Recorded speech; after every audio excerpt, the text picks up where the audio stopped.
नमस्कार दोस्तों, competition genius world centre में आपका स्वागत है। प्रीवियस क्लास में कुछ क्वेश्चन पढ़े थे, कुछ क्वेश्चन आज पढ़ेंगे टीचिंग एप्लीट्यूड का। चलिए स्टार्ट करते हैं। 61 क्वेश्चन में देखते हैं, बच्चों का प्रथम अध्यापक कौन होता है? पहला, उनका अपना चेतन मन। दूसरा, उनका पर्यावरण, उनका माँ बाप। और चौथा, अध्यापक।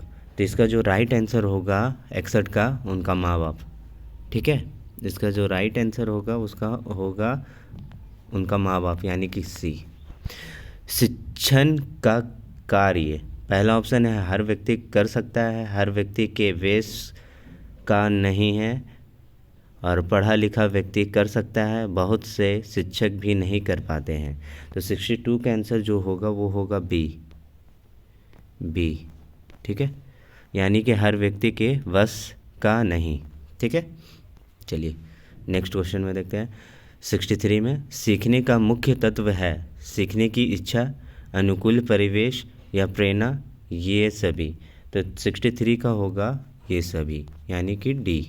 ठीक है, अच्छे शिक्षक को किसका ज्ञान होना चाहिए? शिक्षा मनोवैज्ञानिक, बाल मनोवैज्ञानिक या व्यवहारिक मनोवैज्ञानिक, ये सभी होना चाहिए। इसका राइट आंसर जो होगा वो होगा डी। चलिए नेक्स्ट क्वेश्चन में देखते हैं। डेवी के अनुसार शिक्षा एक, पहला है सामाजिक आवश्यकता है, या व्यक्तित्व आवश्यकता है, या मनोवैज्ञानिक आवश्यकता है, और चौथा जो है सैद्धांतिक आवश्यकता है। तो इसका जो 65 का आंसर होगा वो होगा सैद्धांतिक आवश्यकता, यानी कि डी। ठीक है, खेल के माध्यम से शिक्षा मनोवैज्ञानिक है, मनोवैज्ञानिक है। तीसरा, रचनात्मक प्रवृत्ति को दबाती है। चौथा, समूह प्रवृत्ति को दबाती है। तो इसका जो राइट आंसर होगा 66 का, वो होगा मनोवैज्ञानिक है, ए। ठीक है, चलिए नेक्स्ट क्वेश्चन में देखते हैं। शिक्षा की खेल विधि का अर्थ है, पहला है खेल क्रियाओं के द्वारा शिक्षा, खेल क्रियाओं के द्वारा मनोरंजन, खेल की शिक्षा या क्रियाशीलता पर जोर। तो इसका जो राइट आंसर होगा 67 का, वो होगा खेल क्रियाओं के द्वारा शिक्षा, ए। ठीक है, क्योंकि जब तक अगर हम शिक्षा हैं तो शिक्षा को क्या करना चाहिए, बच्चों को खेल खेल में ही मतलब ज्ञान की नॉलेज, सब चीज़ की नॉलेज देना चाहिए, ताकि वो उसका मन अच्छा से वो खुश रहे और खुश रह के वो अपने मन लगा सके। ठीक है, पाठ योजना तभी सही बन सकेगी जब शिक्षक को पहला छात्रों के पूर्व ज्ञान का पता हो, या विभिन्न शिक्षण विधियों का ज्ञान हो, या शिक्षण सिद्धांतों का ज्ञान हो, ये सभी हो। तो 68 का डी होगा, इसका होगा डी, इसका राइट आंसर। ठीक है, चलिए आगे देखते हैं।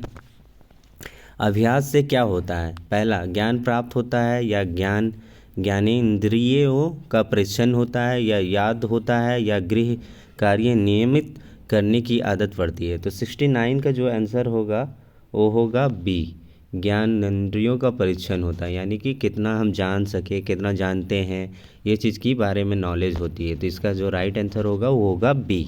छात्रों के अवयवों का दमन करने में सभ्यता, पहला आंसर ऑप्शन है वे अनुशासन मानने लगते हैं, उनमें विरोधी भावना पनपने लगती है, उनकी सृजनात्मक शक्ति कुंठित हो जाती है, या डी, बी और सी दोनों होती है। तो इसका जो राइट आंसर होगा डी, यानी कि बी और सी दोनों होती है। ठीक है, चलिए नेक्स्ट में देखते हैं।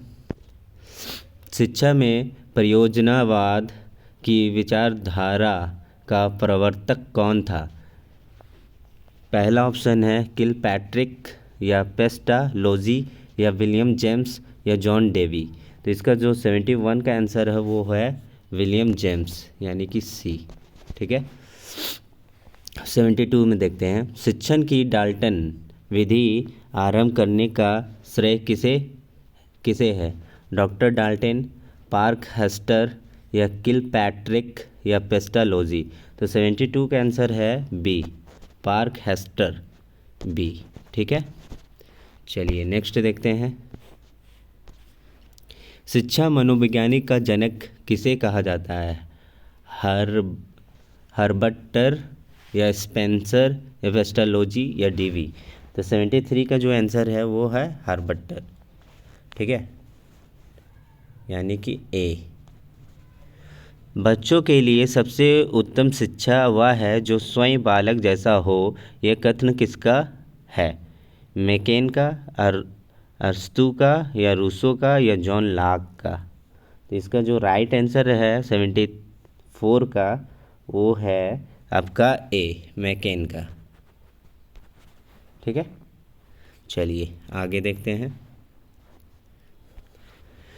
कक्षा में संप्रेषण की सबसे शक्तिशाली बाधा, पहला है बाहरी हस्तक्षेप या शिक्षण सामग्री का अभाव या शिक्षा के स्तर पर भ्रांति या कक्षा में शोरगुल।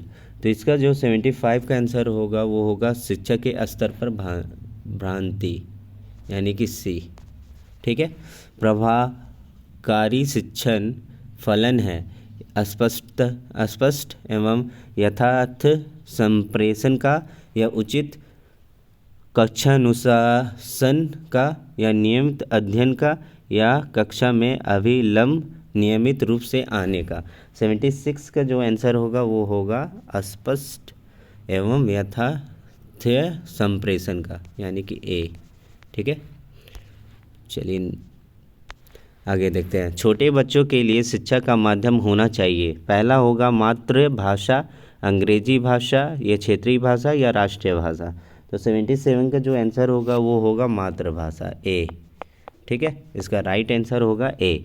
संदर्भ पुस्तकों एवं अन्य पाठ्य सामग्रियों के अध्ययन से क्या लाभ है?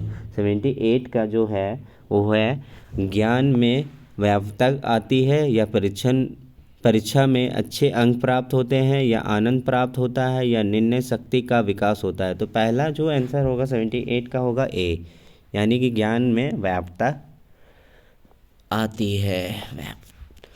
चलिए आगे देखते हैं।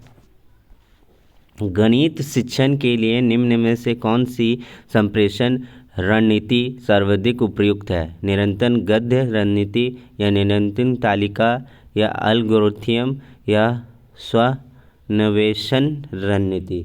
इसका जो राइट आंसर होगा 79 का वो होगा एल्गोरिथम, यानी कि सी। ठीक है, छात्रों में आपराधिक प्रवृत्ति एवं युवा अपराधिता का प्रमुख कारण क्या है? आवश्यकताओं की पूर्ति ना होना, या मानसिक मनता, या कुसमा योजना, या सभी? तो 80 का जो होगा वो ये सभी होगा, डी। ठीक है, तो उम्मीद करता हूँ वीडियो पसंद आया होगा, तो प्लीज़ लाइक करें, शेयर करें एंड सब्सक्राइब करना ना भूलें, ताकि आने वाले नोटिफिकेशन आपको मिलती रहे और आप इसी तरह पढ़ते रहें और झारखंड बीएड एंट्रेंस एग्ज़ाम आपका अच्छा जाए 2024। All the best, take care, thank you.